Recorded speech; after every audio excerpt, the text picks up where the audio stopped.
it comes to relations between Ukraine and the European Union, one big issue here in Kiev is the ongoing controversy over EU travel visas. Every day, Ukrainians line up outside the likes of the Polish and Czech embassies, hoping to get their hands on a bit of paper that gives them free movement in the Schengen zone. But many are hoping that one day, all of that will change. As part of an action plan with the European Union, Kiev is attempting to meet strict conditions for the lifting of EU visa requirements. Outside the Czech embassy, we met a man planning a third trip to Prague to visit family. He says proving the purpose of his visit was difficult the last time he applied. It's as if they thought I was going to stay there and work illegally. An umbrella group of numerous NGOs is helping to fight for an EU no-visa regime. It admits the government has work to do to improve border security and migration controls. However, it says the NGOs are also having to help tackle what it describes as stereotypical attitudes among some EU members. It's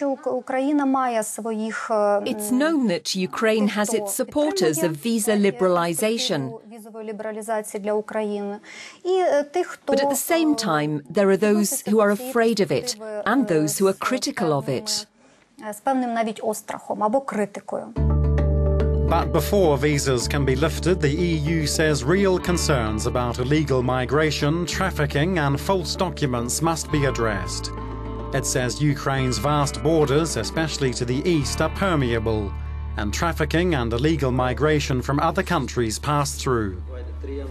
This is quite a comprehensive and complex situation. I mean, Ukraine has a lot to do in terms of implementing these requirements of the action plan, and therefore I think we should have this in mind. There have been some positive steps already taken. Whether those steps are enough remains to be seen, though. A progress report from Brussels is due in the coming weeks. Meanwhile, local NGOs say they're monitoring attitudes and practices at EU embassies, saying the number of long-term and multi-entry visas are too low. Many travellers also complain that success in obtaining an EU visa largely depends on each individual embassy, and they say the approach is far from uniform. However, the European Union says it has attempted to make the whole process more transparent, simpler and cheaper for Ukrainians. It also says the rate of visa refusals at EU embassies is now down to about 4%.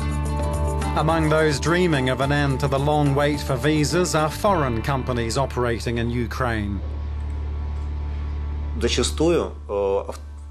Very often, a truck that carries goods can stay idle for up to 3 weeks, while the transport company waits to get a visa for its driver. Business is very dynamic and it rapidly changes, and the need to travel sometimes happens at the very last minute. It's a message Ukrainian politicians are only too aware of as they continue to try to boost border security with practical and financial help from Brussels.